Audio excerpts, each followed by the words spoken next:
Hello everyone, welcome to my YouTube channel, Revolutionary Road. This is going to be our first video. I am here to discuss today the rise of the alt-right and the new left.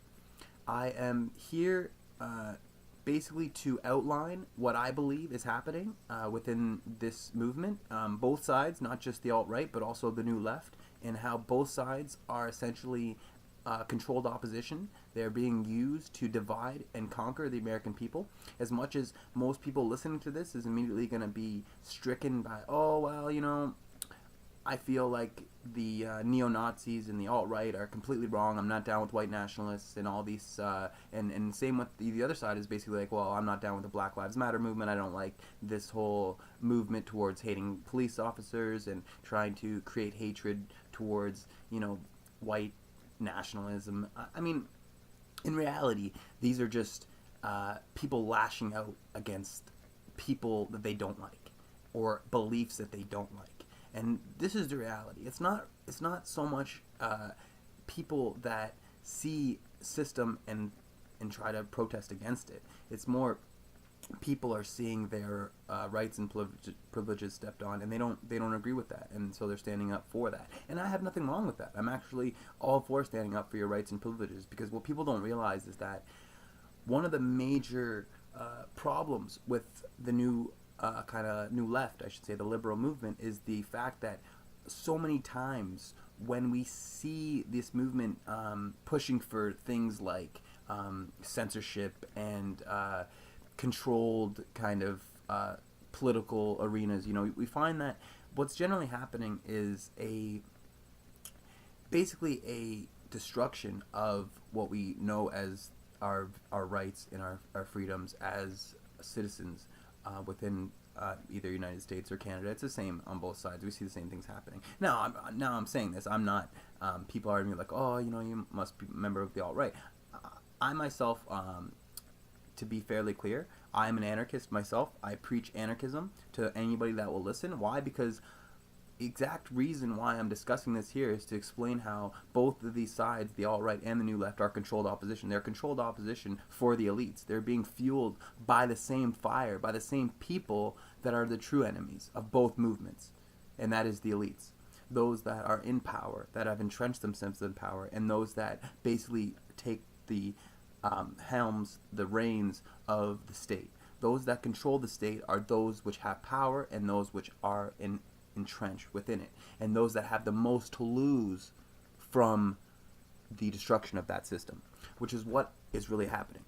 The reason why there's so much hatred and so much violence and so much anger coming out of these both sides, the new left and the alt-right, is because they're both being used to fuel hatred amongst each other. The goal is not to push forward, you know, black equality and to create a new kind of peaceful world of advanced, you know, civilized, kind of very conscious people that accept and are, you know, I should say indifferent.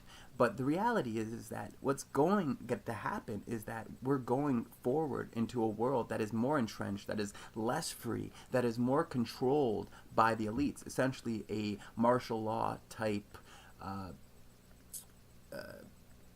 system in which we have no rights and privileges, and we are essentially just slaves to the elites. Now, I know when I say that, people are immediately like, oh my god, like, this guy's just some Alex Jones conspiracy nut, like, what are you talking about? What, you know, how is that even a reality? But what you need to realize, and this is something that I think a lot of people don't have the ability to really grasp, is that these elites are not, you know, people that look at things in one instance or two instances. They see things for a whole spectrum. They look at every action and the reaction and the cause and effect, and they create order out of chaos. That's what their goal is. That's what they, you know, order ab chaos. They are literally a group that is manifested from essentially divide and conquer. That's what they've been doing. That's their imperialist ideology ever since these groups have been in power, you know, the entrenched institutions which make up the Western world. And not just that, but before them, the Romans, the Greeks, the Sumerians, the Egyptians, all of these cultures, so the same things, you know, like,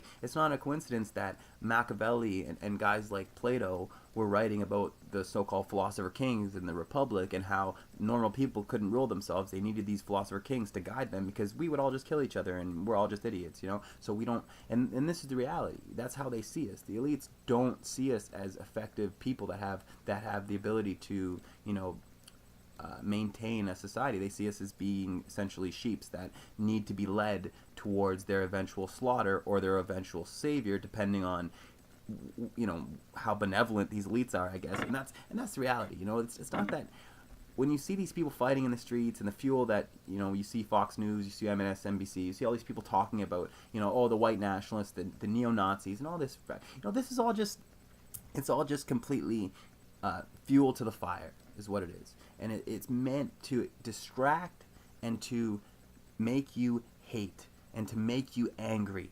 And remember, you know, I'm not a big, you know, movie buff, but I always remember in Star Wars they always say, you know, hate leads to anger, anger leads to, or maybe it's the other way around. Maybe it's anger leads to hate, you know, hate leads to suffering, and that leads to the dark side, right? And that's the reality of it. You know, it doesn't matter whether you're on the alt-right or you're on the new left. If you hate others, if that creates an animosity in you towards and hate and create violence, think about what that is and think about where that's coming from, okay? And understand that the only people that benefit from this are the people in power. And that's why when you start to look at things like George Soros, you know, I know Alex Jones talks about all the time, all the new left is funded by these, you know, the Black Lives Matter movement. And, you know, I'm not here to dispute it, because I don't want to discuss things that I don't, you know, we have no real understanding of, or I should say we cannot really get the full truth, the full facts, which is one of the things about Alex Jones. He loves to discuss these things that are only half truths, right? They're like, oh, this is what's going on, but it's like, no, it's not the reality of it. It's just what you're, you know, fear-mongering ideology that you want to put out to the world, because that's what he is. He's there to make you fear, to live in a state of fear. And that's what all these, you know, all these movements, protests, and violence and craziness is. It's meant to make you live in fear, to live in a state of fear, because if you are caught up in this world of, you know, hate and fear, you're not thinking straight. And not only not thinking straight, but you are essentially being led by the news, being led by the narratives, the political narratives, being led by your own, you know, sense of what you believe is right or wrong. And I'm not saying that those aren't right, because they absolutely are. The problem is that when you allow yourself to be controlled by emotion, and we are creatures of emotion, but when you allow yourself to be, to your logic to be dictated by emotion, you do not think clearly, and you're not able to look at the situation from a whole. And that's the big problem. You know, Martin Luther King, in his I Have a Dream speech, he stated in that speech that one of the biggest problems after the ending of slavery, and one of the main reasons why there was so much hatred between the white and the black communities, wasn't because of, you know, a so-called inferiority complex that the whites had, you know, feeling like the blacks are so-called inferior to them, or I should say superiority complex, because they feel like they're superior to black. But the reality was that the reason they hated each other had nothing to do with that. The reason they hated each other was because after slavery ended, essentially you had a movement of what I should call white farmers that went to go hire African American ex-slaves, freedmen, and pay them even less than they were paying the white indentured servants or the white laborers that they were hiring. And this created massive hatred in the white community, because they were losing their jobs to African Americans who were ex-slaves that didn't have, you know, or weren't, you know, as equal, however you want to look at it. You know, obviously it's this racism that existed within the late 18th century. But what we find is that in the same thought process, in the same mind frame, we see the world of today being caught in the same way. Think about it. You blame Mexicans for taking your job. You blame, you know, people from overseas for fueling all your jobs overseas, and you don't take for a second to think about who's doing this, who's creating this. People like Trump, people like the corporations, people in power. These are the people that are creating these movements. It's not the guys marching in the streets waving Nazi flags. Although these guys are just I don't get where their minds are, because they're, the reality is that they don't know what they're talking about. And the reason is because they don't understand their history. And actually, what I should say is that they do understand their history, maybe a little bit more than most in the New Left, but it's not a history that most people want to accept. I think that's more what the reality is, and that's what I'm going to discuss here. If you want to follow with me and just kind of go through this process here, I'm going to now bring up a few videos. I'm going to discuss what happened in Charlottesville, and I'm going to go through an in-depth analysis of what I believe is going to come out of this, and what I believe the purpose of these events are, and why. So, like, for instance, the orchestrator, I should say, the organizer of this event, Jason Kessler, went on video and he basically said that, this is not what, I have a video of him at the end, you can see it. He basically said, like, this is not what it was meant to be. We were meant to be protected we were, like, have police escorts. They were going to protect our people. There was supposed to be no violence. We were supposed to be protected against the so-called Antifa, the New Left, these anti-fascists, these so-called anarchists. They're not really anarchists, because anarchism deplore violence, but anyway, that's for another day. These people essentially attacked the alt-right and the alt-right protesters, marchers, and speakers, and this led to a lot of hatred, among both sides. And I mean, I'm not going to say that either side's right or wrong. Violence is wrong, no matter which side you're on. Okay, and that's something that people need to realize. No matter whether you're the New Left and you think that you can go and blow up shit just because you're liberal and that makes you right and them wrong, I think that you need to rethink your whole mindset in that sense and what you're doing. And really, when you think, oh, I'm fighting for liberty, truth, and justice, what you're really doing is giving the elites more power to enslave you. That's what you're doing, and you're doing it to a T. Plato and Socrates knew and understood this concept, and that's why when they stated that, if you want to dominate a society, the easiest way to dominate a society is to make it liberal. Why? Because they will never be able to fight you. They will always be fighting amongst each other and too busy bickering and caught up in their own sense of what their rights and they're not looking at the reality of the world and the reality of their own nation and what's happening within it, and they're too busy hating and fighting and dividing themselves that they can't come together to see that the real enemy is those that are above them. Anyway, it was funny that he went and spoke about this, and then he kind of goes into the idea that, like, oh, I condemn the violence that happened.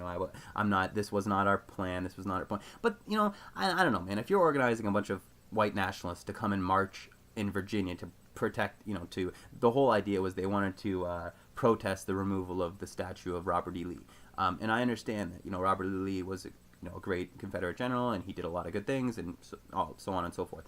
Sure, I'm not disputing that. I don't necessarily think the statue should have been removed. Just like this is heritage. It's not necessarily a racist heritage, although it is there. But the problem is you can't just wash away history because you think it's racist and that therefore it doesn't need to be seen. It needs to be seen and it needs to be understood. That doesn't mean it needs to be held up to saying it's, oh, this is the best thing ever. No, it just needs to be scrutinized. It needs to be there for us to look at so that we can discuss our past and we can go forward into a future with an understanding of our past and an understanding of how that led us to where we are now.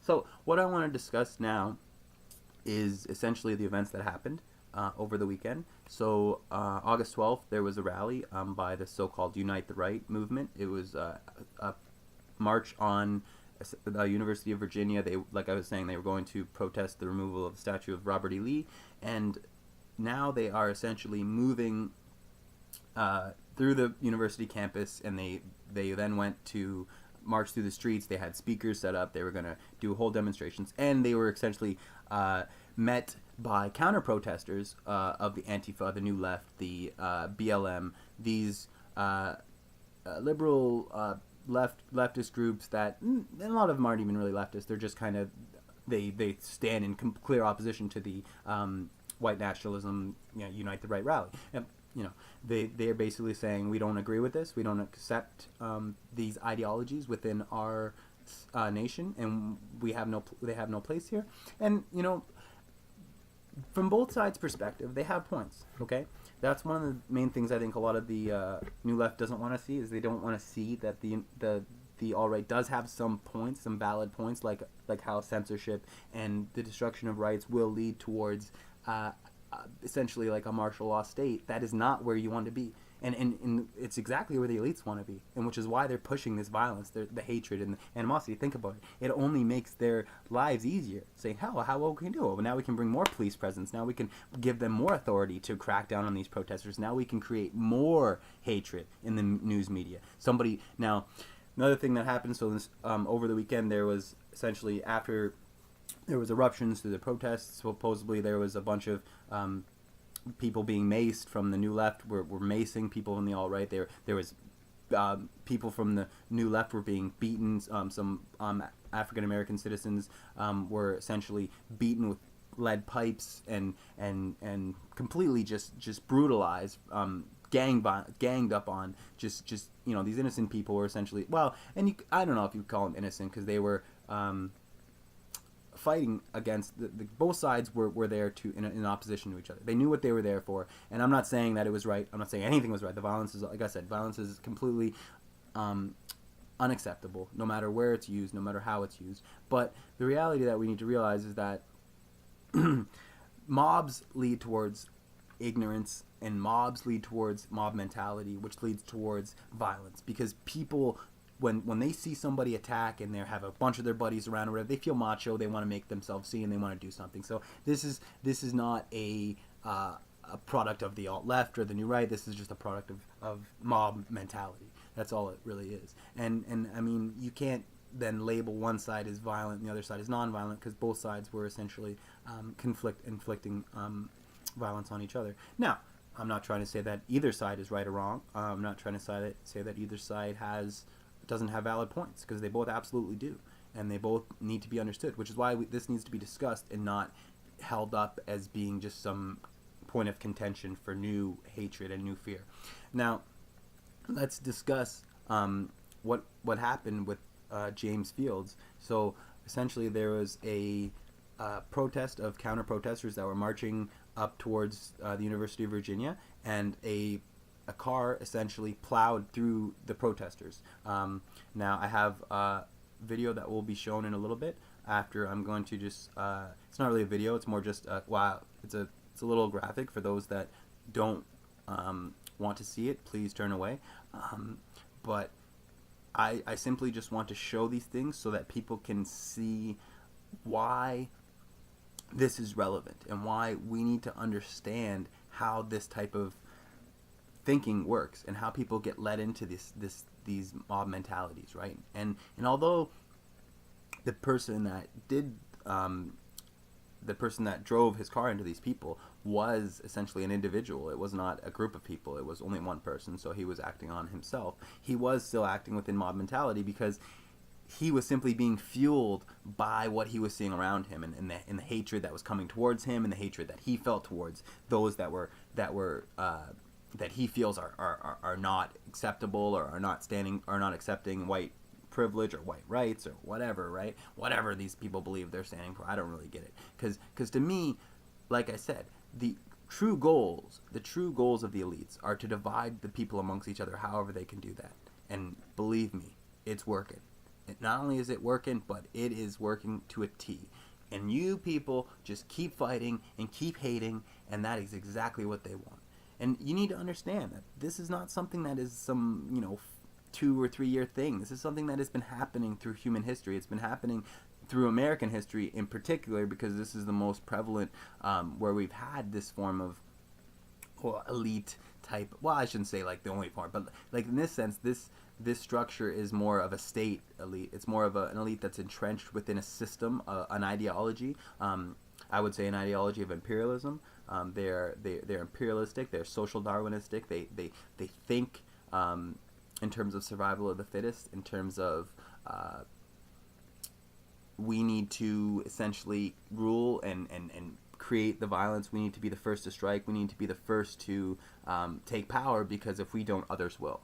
And this is their mentality. It's always been their mentality. That's why when you look at things like the eugenics movement, you look at things like today's alt-right movement, you look at things like even like the neo-Nazi movement, you look at any of these movements, and you'll see that they all stem from the same core beliefs, and those beliefs are what I will discuss soon.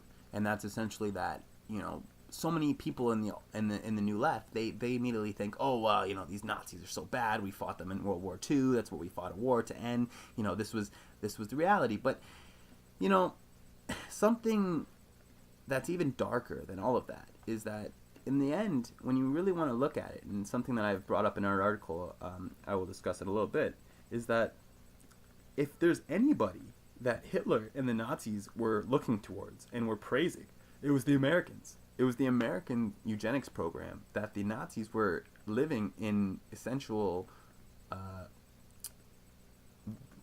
but like they believed that this was the best program. They were praising people like Grant, writers like Lothrop Stoddard, and these guys who essentially were massive, white supremacists, and their goals were to essentially,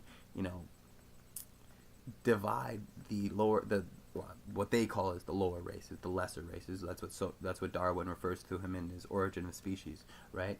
And that's the funny thing, is that so many people today still believe in social Darwinism. They do, and they believe it to a T. Even a lot of people that are on the new left, even a lot of people that are out there fighting for so many of these things, they still believe the same ideologies that are fueling these mentalities. And that's going back to the eugenics movement, and that's what I will discuss in a little bit. And the fact that the Nazis were not only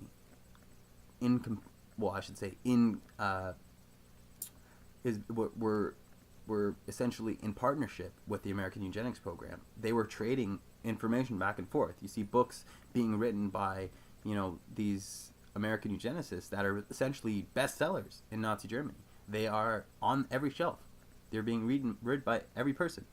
And this is something that I don't get. I don't get how we look at this world and we're like, oh, we defeated the Nazis. And yet, when you start to look at things like Project Paperclip, and you start to look at how the American government and the American corporation, in particular, corporations like DuPont, Bayer, corporations like Monsanto today, or even if you want to look at NASA, right? All these organizations were essentially run by Nazis. And they were brought over under Operation Paperclip and rolled into this country, hundreds of thousands of Nazis. And, the people that were in charge of the corporations didn't really have a problem with this. They didn't really see it as conflicting with their ideology, which was essentially social Darwinistic, which was essentially looking at the world like, oh, well, those who are more fit to survive will. So we need to be the most fittest, which means we need to create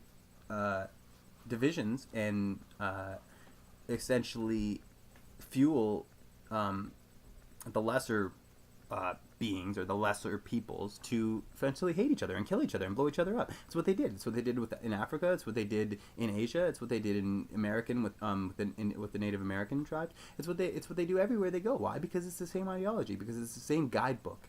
Read Machiavelli. Read The Prince. Read Plato's Republic. And you'll start to see that all of these goals are all aligned. They're all under one guideline, one system of thinking. And that system is to divide the poor against themselves, to get the middle class to then act as a catalyst for the poor to attack each other. The middle class will attack the poor, just like you're seeing now. Essentially, the alt-right is made up of the middle class. Majority is middle class. There are a lot of poor lower class in there as well, but it is a majority white middle class. Whereas the new left is a majority of white middle class and African American and Asian middle class, and it's made up of the poor. That's as simple as the way you look at it, right? Like the new left is essentially people that cannot stand the system that they see, so they want to change it, and they want to see it better. But the way they want to do that is through creating things like censorships and getting people to not be able to protest what they want to protest, or not be able to say what they want to say because it offends them. Now I understand that like certain things can be said that should never be said, and people obviously will get offended by them. But that is somebody's right. They have a right to say that, just like you have a right to protest against them saying that. These are all privileges and rights that we have as citizens that we need to stand up for, because believe me or don't believe me, this is what the fight is for. The fight is for to get rid of those rights, to take those rights and to brush them away. That's what the goal is. That's what always has been the goal. Why? Because the elites realize that you have power. You have power, in your ability to stand. To stand together is the biggest power you have. But if you stand apart and you fight each other in the streets, then guess what the elites are doing? They're sitting there looking at you going, thank you. You've done everything I asked. And you're doing it all without me having to lift a finger, basically. All they did was start it, they set the ball rolling, and they created these divisions and these hatreds, and they fuel it on the media, and then you people fight each other in the streets, and you wonder why, so much animosity is created, but really it's being fueled by these same people that have been fueling it, well, I shouldn't say the same people. It's not obviously like these people aren't like, immortals. They're not living for hundreds of years, but it's just the same ideologies that they incorporate into their systems, right? And it's generally imperialism. It's generally social Darwinistic. This is it. This is the playbook, right? But let's discuss for a second here why we believe, or why I believe, this system needs to be discussed further.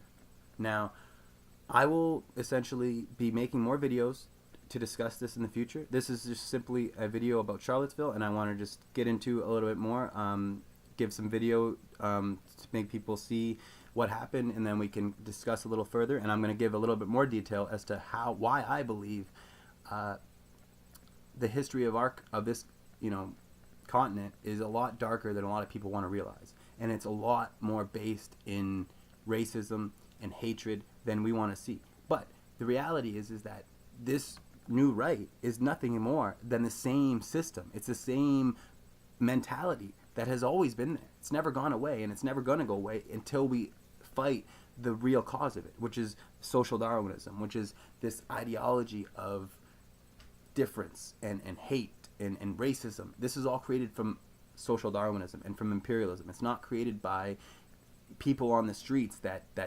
just have different beliefs. It's not created by white nationalists. It's not created by the communist new left or socialism. It's not created by any of these. It's created by a thought process that is stemmed from competition, in terms of evolution is through is based on competition, and that through competition we will become more fit to survive, and thus we are the more fit beings, and we are essentially scientifically the most capable of life and of maintaining an existence. Now, I'm not saying I believe this. I'm saying this is what they believe, and this is the conscious mindset that they've been incorporated with, right? To think that, oh well, we need to control the world. We need to take all the resources from Africa and essentially like depopulate certain parts of the world that have too many people, because we deserve to live more than they do.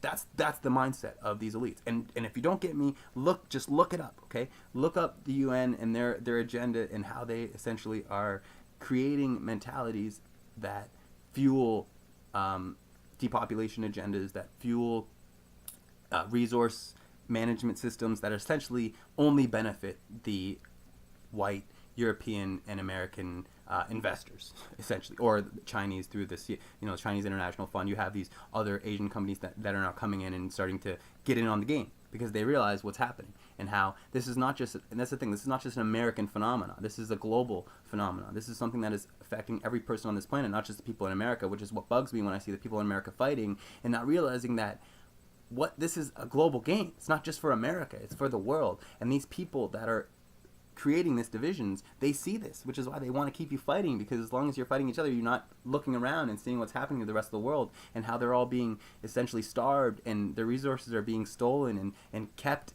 in scarcity by these elites in order to maintain their power. It's not a coincidence. It's not a system of random events. This is all being orchestrated, and it's all coming to a head. Now, I just want to go into this. Like I said, I'm going to discussing videos now, and I'm going to go more in further. Thank you guys for listening, and I'm sorry for taking this a little longer than I wanted. I just kind of wanted to get these ideas out there, and now we're going to discuss further the events and go into some evidence. And yeah, thank you for being with me, and welcome to Revolutionary Road, and I hope to see you again soon. So this is a newsreel clip of the violence that broke out in downtown Charlottesville. Now, the organizer of the Unite the Right rally, Jason Kessler, describes in a video I will be showing after this that he believes it was the lack of police presence and the police refusal to do their jobs that led towards violence between the alt-right and the new left, and that they had been given permits 2 months prior by the City Council of Charlottesville to march, and that they were going to be protected by the police, the protesters, the speakers were going to be protected, and that this was going to be essentially a peaceful protest, and that the police refusal to act led towards violence. And this is Jason Kessler here explaining why he believes the violence happened. He said it's anti-white hate, and the hate that you hear all around you because there are counter-protesters screaming at, and just trying to get them, to leave essentially. And he is explaining that he believes it was the Charlottesville police refusing to do their job that led towards the violence. Now, I think this is a little caveat that a lot of people don't want to look at. The fact that the police were essentially supposed to be protecting the new right, and they didn't, or the permits were rescinded at the last minute because the city council realized that they were allowing a essentially white nationalist march to happen. So maybe it could be both sides, but I've heard some interesting comments about how the new left, they didn't have permits either, and yet they were allowed to march, and they were essentially, allowed to do the same things that the Unite the Right rally was allowed to do, even though the Unite the Right had gotten permits and had set this all up legally, supposedly, and that a lot of people were mad about that, saying, oh, well, the new left should have been cracked down upon, they shouldn't have been allowed to counter-protest the way they were. Anyway, I just think it's funny that the largest and most lethal violence happened from the right. And this is actually a video of James Alex Fields plowing into a bunch of counter-protesters, killing one female and injuring dozens, if not hundreds more. It's just interesting how those don't correlate. Now, I just want to go over a few things real quick. The main thing I want to go over is the difference, and I should say the similarities between both the new left and the alt-right. Now, one thing I think is extremely important to kind of point out here is that both sides essentially, in the end, want the same thing, and that is control.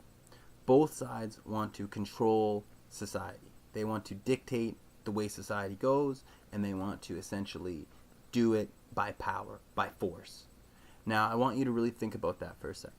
Okay, and I want you to understand two main factors. And these are things that I'm going to break down in the next couple instances in this video. The first thing I want to break down is the fact that anybody that believes that the political spectrum goes from left liberal to right conservative, and that is it, and that is the spectrum in the middle, you're somewhat moderate, it's just it's bunk. It's not a system that actually makes any sense, and it's not real, and it's not the reality of what political system is. Political system is more like this. Okay, you have a political spectrum that goes like this. The left is freedom. Okay, to the right is essentially dictatorship and absolute control, fascism, the way you want to look at it. I would say, dictatorship.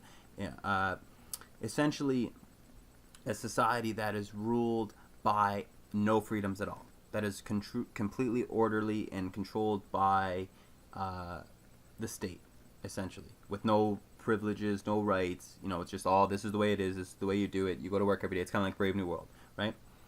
Now, understand, and it may sound crazy, it may be like, whoa, but both of these sides can never ever be the same. Now, the political spectrum that we have today is not that way. It is not more freedom and no freedom. It's not that way, because if you were a leftist, if you were on the left side of the political spectrum, I should say the far left, you would be an anarchist, which is what I am. and I don't even consider myself far left because I feel like most people don't even really understand what left really means. A lot of people immediately associate left with like liberal and left with like, oh, equality and like in gay rights and all these aspects. And I'm all for those things. I'm not against any of those things. Those things are all things that we need to stand for. The problem is that when you look at a political spectrum and you think that, oh, left is liberal and that means more freedom and so we'll fight for that, then you immediately equate that with things like socialism and communism or democracy. What you're immediately doing is you're reverting away from what the political spectrum really is. Because if you are left and you're far left, you need to be anarchist. And I know that, I'm an anarchist myself, so it's like I'm preaching anarchism on people, and I always am. But at the same time, it's like, it's because you're not seeing the reality of it. And let me just put this into perspective, okay? People that look at people like Trump and like Bernie Sanders or Hillary Clinton, and they see them as completely different people. To me, they're the same people. They want the same things, just different ways of doing it. And I know it makes a lot of people mad. A lot of Bernie supporters out there, a lot of Hillary supporters say like, well, that's not true. Like, things would have been different if Hillary was in power. And sure, they might have been different. Would they be much different? I don't think so. And the reality is because both, like I was saying, both sides want the same thing. And especially when you're talking about politics and in the political arena, right? And they may not in the same way. You know what I mean? Like, I'm not even thinking. I don't even really, like. I was a big fan of Bernie Sanders. I still am. But I'm not a big fan of socialism. And there's things about socialism that are very, very problematic. Let me just entrench this in your mind real quick, because it's something that I think, and it's something that G. Edward Griffin talks about in his book, The Collectivist Conspiracy. If you want to read it, it's a great book. G. Edward Griffin, he fought communism for a long time. Then he fought fascism. He fought communism for a long time. Both sides, he saw them as both evil. And then he came to the realize that, wait a minute, these are both the same thing. That communism and fascism are really the same thing. They're two different coins, or there's two different faces of the sides of the same coin. And in the real world, we don't see this because we are so caught up in politics and in all these labels and these different right and left, and these are all just ways to get people to hate each other and to create divisions. So what you got to realize is that, like I was saying, both the socialists and the communists and the fascists, or the Nazis, or the white, whatever you want to call them. I mean, I'm not necessarily going to quote white nationalism and fascism as the same thing, because they're not. A lot of people on the media want to equate them. They're not the same thing at all. Okay, they're not even. Nobody should see them as the same thing. I know that might anger a lot of people because they want to put them as the same thing. They're not. But let's just discuss it here. Okay. When the Nazi Party came to power, what were they running as? Because it was a democratic election, just like our democratic elections are. And what were the Nazis running as? They were running as National Socialists. Okay, remember that they were the National Socialist Party. Okay, so the Nazis, and that's what Nazi stands for, is National Socialist. So think about that for a second. Bernie Sanders is preaching socialism.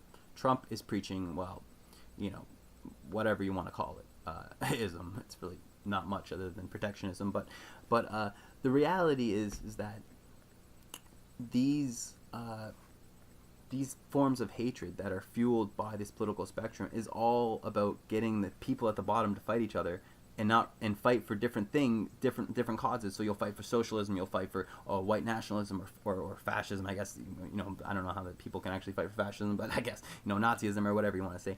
But they don't realize that they're actually fighting for the same thing. Okay, both the socialists and the fascists or the Nazis are fighting for the same thing, and that is control, absolute control, and domination of the political arena. And that will lead towards the same thing. Why? Because whether you're a socialist or a fascist, you want the same thing in the end, and that is power, and you'll do anything to get power, which means once you gain power, you will do anything to maintain power. Which is why I will always say that, anarchism is the only true way which does not allow this to happen. Why? Because it replaces hierarchy. It doesn't allow hierarchies to take place. Once you have a hierarchy, you have people entrenched in power that will do anything to maintain that power, which includes killing, which includes destroying or dividing their own citizens against them in order to maintain their positions.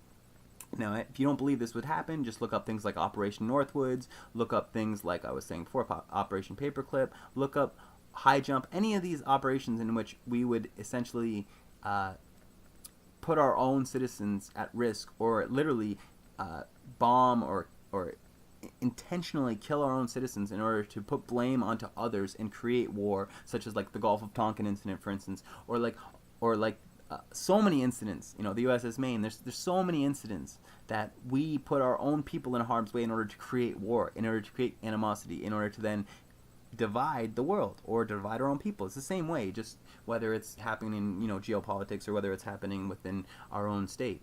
These are the same thing. The state is still working in the same way, and that's why my point here is to emphasize that whether you're a socialist or a fascist or see yourself as a white nationalist, you're essentially fighting for the same thing. Now think about that. The goal and the end goal is the same thing. Now, even if a guy like Bernie Sanders won and he became the president like Donald Trump, I don't think he would have been bad. I think he would have tried to do good things. The problem is that after he leaves, after he is gone, and the new people come to power, all of the socialist aspects that he's put in place now gives the government more power. Why? Because what is socialism is centralization of power within the government. It gives the government all the ability and power to do what they want. Now, socialists would want them to redistribute power or redistribute wealth. That's the whole idea of socialism. That's why they vote for these people in. And, it's kind of a funny thing, but it's never going to happen because the president doesn't get to make these decisions. You have elected bodies like the Senate and the House of Representatives that make these decisions. It's not the president that makes decisions. He only gives bills. He can veto bills, sure, but he doesn't have the power to actually pass things other than through executive orders, right? And which he can do, and which Trump is doing, and things to do that. But you can't do things that happen on a societal level quickly through executive orders. And if you did, well, you would be seen as a tyrant very quickly. So that's one of the reasons why it is very gradual. It's always gradual. But get this in the end, okay? This is something that I think a lot of people, don't see.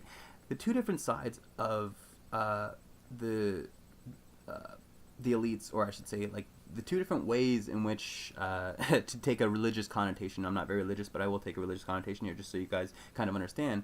The devil always has two ways to do his bidding, okay? And when one fails, the other one will always succeed.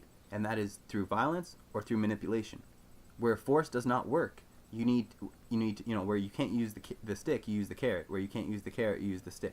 And that's what you got to see is happen, okay? When they push both sides, what they're doing is they're fueling both the carrot and the stick mentalities to create one. And one will lead towards the other, which will lead towards just more power, right? For them, because they're not being fought against, because their true enemies are too busy fighting amongst themselves.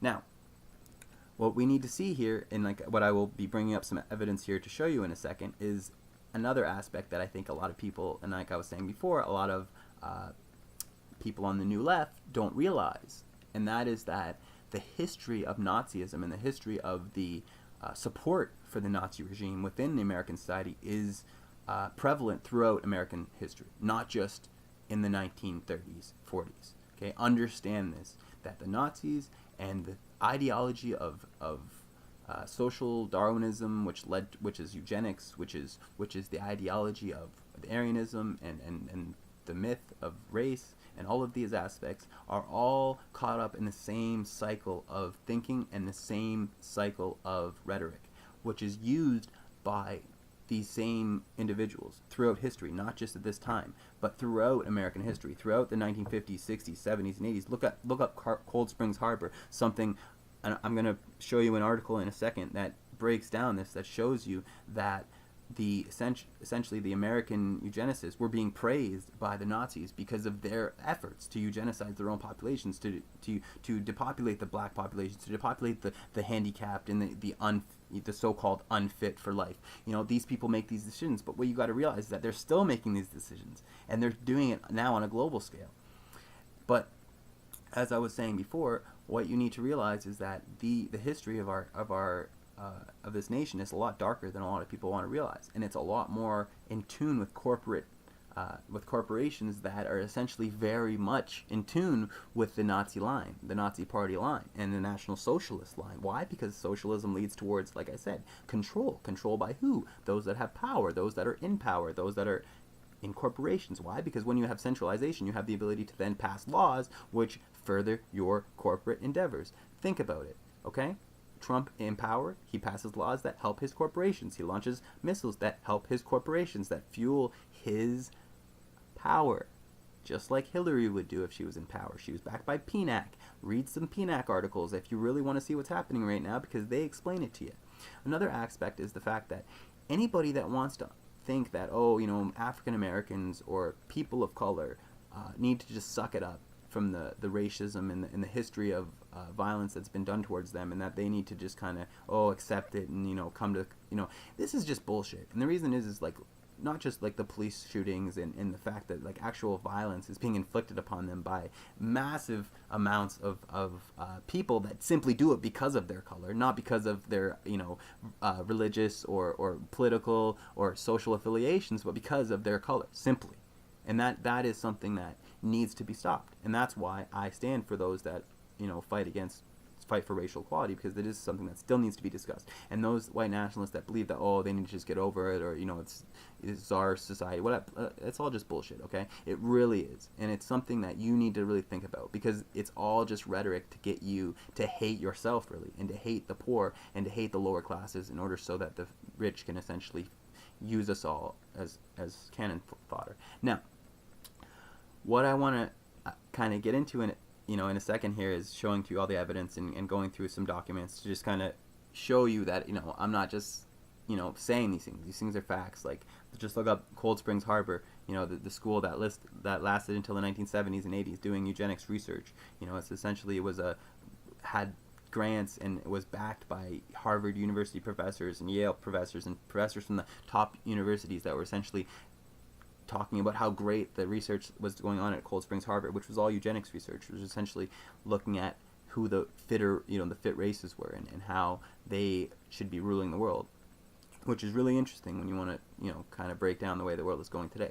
And which is why I think a lot of these movements that fight for racial equality, or that kind of stand against the imperialism of the West, I think have a lot of points. I think they have a lot of things to stand for, and I think that those need to be upheld. Those kind of things we can't just brush away and say, oh, well, suck it up, buttercup. It's been, 60 years or whatever since, now we have like all these, progressive affirmative action, whatever you want to say, right? Like, it's all just crap, because at the end of the day, these people are still experiencing discrimination, racism, and just complete lack of humanity every day from others that look at them as different. And this is something that is built from an ideology that's hundreds of years old, and that still is being manifested every day. And that really has its core within this so-called white nationalist movement, because it just shows you where these people's minds are and how they're being fueled by the same side that's fueling the left. I'm not trying to say, the left is right and the right's wrong. I'm not. What I'm saying is that both are being fueled by things that they both don't understand, and that they're, leading to, we stand up for this and stand up for this, but really, what are you really fighting for?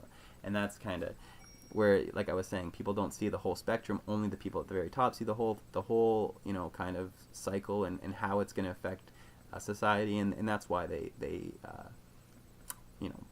push it. They keep pushing it, because they see where it's going and they see where it's going to lead, and it only is good for them. Now, let me just get to one more thing here before I start bringing up documents and just kind of going over a few things real quick, and then I'll get out of here. I don't want to make this video too much longer. It's almost an hour. We're already almost at an hour, and I'm sorry for keeping you guys for this long. I just wanted to kind of break down these ideas, because I think they're very important for our society, and very important for people to kind of break down and actually discuss in a university setting, in a societal setting, just in everyday, but also in these rallies. I think that people really need to bring these points up, because there's something that a lot of these protesters don't realize. Or like, for instance, like within the G20 protests in the Black Bloc, that happened in Toronto. I know I'm from Canada, and within you had a lot of these so-called anarchists that were essentially blowing up and breaking windows and blowing up cars and doing all kinds of things that were essentially creating more hatred towards the protesters, and were essentially giving the police the authority to crack down on the protesters. And now a lot of people had argued, and there was a lot of stuff by Press for Truth, that this was all set up. It was all agent provocateurs that were essentially infiltrating the Black Bloc marches, and were dressing in all black, and then were smashing windows, and were actually police that were acting and dressing up in all black, going smashing windows, and then jumping back in the police barricades, and then putting on their police guards, and then cracking down on the protesters afterwards. Why? Because they want to create that image of violence, that image of oh, these people are a threat, we need to stop them. That's why the police are there, to stop the threats to, the system. Now, I don't have anything against people rioting or going for revolution against the system in order to change it, because it's wrong, and I have nothing wrong with that. I think both sides, definitely left and right, both want that. They both want to change the system because they don't agree with it. Now they both want to go different ways, and as I've been saying here, I think those ways are actually the same in the end, which is centralization of power, whether it's done through the neo-Nazi white nationalist route, or whether it's done through the new left liberal kind of route. Either way, it's going to lead towards the same thing, which is a centralization of power and entrenchment of elites, which will then lead towards essentially destruction of rights and enslavement of the poor. Now, I'm not this is just my belief. It may not be the reality. You guys might have something completely different to say. Comment in the bottom if you guys want to discuss this, if you guys think there's new points or better points, or you guys think that I'm not, I'm completely crazy, and that I'm just speaking about things that don't really matter, or you guys don't believe that these things are the truth. Let's talk about it. Like, I'm not set in stone and being like, oh, this is my absolute, this is what I believe, and this is it. See, that's one of the reasons too, is I think that a lot of people that do that, especially a lot of science based thinkers and religious based thinkers, and they have this absolute truth, that, oh, this is it. And even like, or even in white nationalists, they have this like absolute truth, and that's it. And they will never ever even discuss that truth, because it's just so entrenched within their mind that that's what it is. That's when I was talking before about leading by emotion. You let your emotion control your logic and control your thoughts, rather than thinking clearly, because you're caught up in the rhetoric and in emotional thinking. And this is problematic. This is what leads towards violence.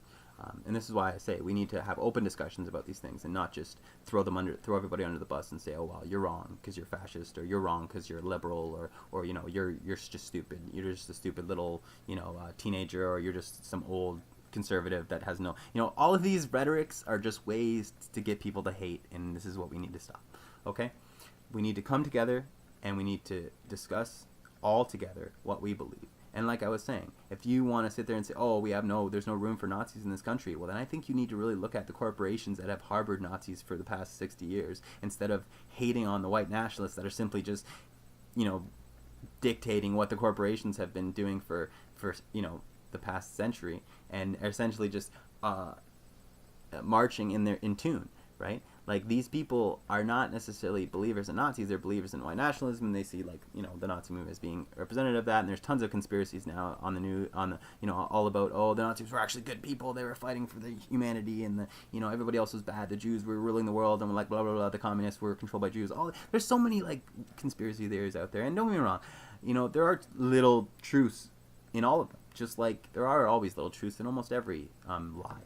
But you got to realize that this is all just ways to get people to hate, and to get people to fuel this, division in society. So, like, when I'm, trying to discuss this with people, I always come to the conclusion, come to the realization that, look, I'm not set in stone. None of the things I'm saying is an absolute. I'm always willing to discuss. I'm always willing to, listen to somebody's opinion, and I'm never going to shut them down immediately because I'm like, oh, you're hateful, or you're a Nazi, or you're just a bleeding liberal, or whatever. All of these things don't matter. They're all just labels that are used to get people to not listen, and to turn off their minds, and just turn on their fists. And I really want people to think about that for a second. And the fact that, like I was saying before, both the communists and the fascists are the same thing. They want the same thing. They may be on two sides of the political spectrum, but that's the only political spectrum you're being fed. The real political spectrum, as I'm going to show you right now after this video, is anarchism on the left, fascism on the right, or dictatorship on the right. In the middle is democracy and socialism and communism. They're all in the middle. None of them are the left. Anybody that thinks they're communist, socialist, they're on the left, you're living in a fantasy world, my friend. And that's because you still want centralization of power. You still want government. Anytime there's government, you're no longer on the left, okay? You're in the middle, or you're middle left. If you want to be like, oh, a little less freedom, like libertarian, but you still want government, which means you're still in the middle, because you're moderate, because you still want to have government in place. You still want some sort of hierarchy. So I just want to discuss that. Here's the political spectrum I'm going to throw you. Then I'm going to discuss a couple clips, quick articles about the past connection between the right Nazi movement and the eugenicists, American eugenicists, and I'm going to just bring up some videos and some photos of the march, and just to show you the correlations between the two, and how, you know, we need to really look at this movement as being two sides of the same coin, and they're both leading towards the same thing, which is more control by the elites and less power for the average person. Okay? Thank you for listening, and I hope that you guys can take something away from this, and actually, yeah, we can stop the hate. That's one of the goals here, all right? And come together instead of dividing. Thank you. So this is an article that outlines the connection between Cold Springs Harbor, the school in New York, and the eugenicist movement. And the article that's going to appear afterwards is just an article that explains the debt that Hitler has to America, and the fact that essentially many of the policies that came out of the Nazi movement were essentially originating from the United States. Many of them also came from Britain through the social Darwinist movement, things like Herbert Spencer. But the reality is that the main kind of ideas came from American eugenicists. People like Grant, people like Stoddard, these guys, people like Margaret Sanger. These were so influential that they were referred to by Hitler as the what did he call them? Essentially, the guiding principles of his regime were dictated by the work coming from Cold Springs Harbor.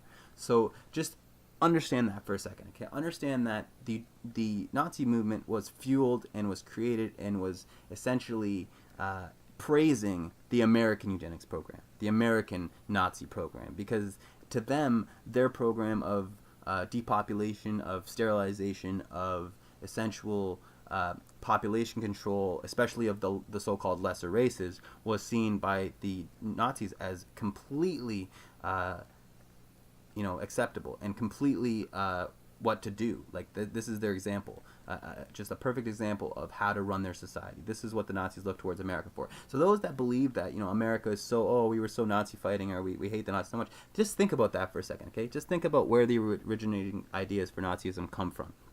And also the fact that National Socialism itself, like I said, was supposedly a movement of the left, and yet it stood for the right. So that's going to be it for me today, guys. I just wanted to break this down for you and give you a few examples. I hope that you guys can come to a conclusion for yourself. Don't listen to the media, and I hope that we can no longer divide, but we can come together and stop hatred and stop this systematic destruction of the American way of life. And I don't mean the eugenic and Nazi way of life, which is the one that I think we need to combat. But at the same time, we also need to understand in order to move forward. Thank you.